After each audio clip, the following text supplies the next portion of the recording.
यो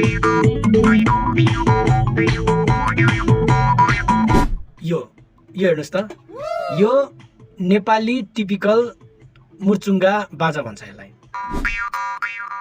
यो बजाउँदाखेरि चाहिँ एकदमै ध्यान दिनुपर्छ, बजाउँदा दाँतमा ठोकिने हुन्छ हैन। अनि रेकर्डिङको क्रममा बजाउँदा ठ्याक्क दाँतमा ठोकेर क्लिक क्लिक आवाज आयो भने अलिक प्रब्लम हुन्छ क्या। त्यसले गर्दा चाहिँ धेरै ब्यालेन्समा बजाउनु पर्ने हुन्छ यो है।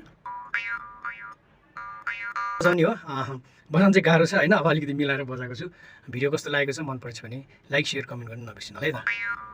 साथीहरू नमस्ते, यतिखेर तपाईँहरूलाई मेरो यो सानो स्टुडियो भ्लगमा म स्वागत गर्न चाहन्छु। आज पनि म तपाईँहरूमाझ एउटा विषय वस्तु लिएर आएको छु, एकदमै इम्पोर्टेन्ट पनि छ। एउटा भाकामा मिसाइने एउटा बाजा हो, त्यो चाहिँ नेपाली एकदमै टिपिकल हो है त। मुर्चुङ्गा भन्ने एउटा बाजा म तपाईँहरूमाझ देखाउँदैछु अनि त्यो बजाएर पनि सुनाउँछु। कस्तो लाग्छ तपाईँहरूले कमेन्ट सेयर गर्नु होला। यो हेर्नुहोस् त, यो नेपाली टिपिकल मुर्चुङ्गा बाजा भन्छ यसलाई। यो बजाउन चाहिँ फेरि अलिकति गाह्रो पनि छ अरू इन्स्ट्रुमेन्टहरू भन्दा हैन। यो चाहिँ अब यो माउथको यो मुखको बनावटीबाट नै हामीले स्केलहरू निकाल्नु पर्ने हुन्छ, नोटहरू निकाल्नु पर्ने हुन्छ। अब यो ठुलो छ भने ठुलो अनुसार, अनि सानो छ भने अझ पातलो बज्छ हैन। यो चाहिँ हो नेपाली टिपिकल बाजा मुर्चुङ्गा है त। अब यो तपाईँहरूमाझ यो बजाएर सुनाउने छु, अनि कस्तो लाग्छ कमेन्ट गर्नु होला है त। यो चाहिँ कसरी बज्छ भने मुखमा हाल्ने अनि बजाउने। अब कसरी हाल्ने हैन, बजाउन नि धेरै गाह्रो छ यो। यो तपाईँ हेर्नु त, यसरी गर्ने है त। यो यसरी टक्क राख्ने, हेर्नु त अहिले हिच राखेछ।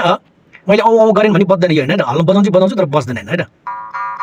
हैन वाउ गरेन नि। अब यो राखेर बुझ्नु हो।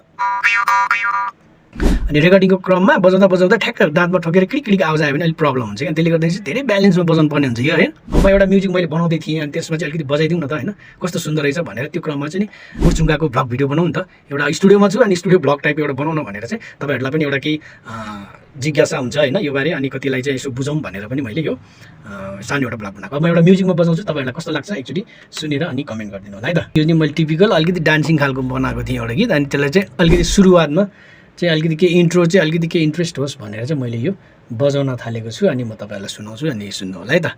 अनि भिडियो मन पऱ्यो भने लाइक सेयर चाहिँ एकदमै है त, साथीहरूलाई नि यसो टक्क पठाउनु है।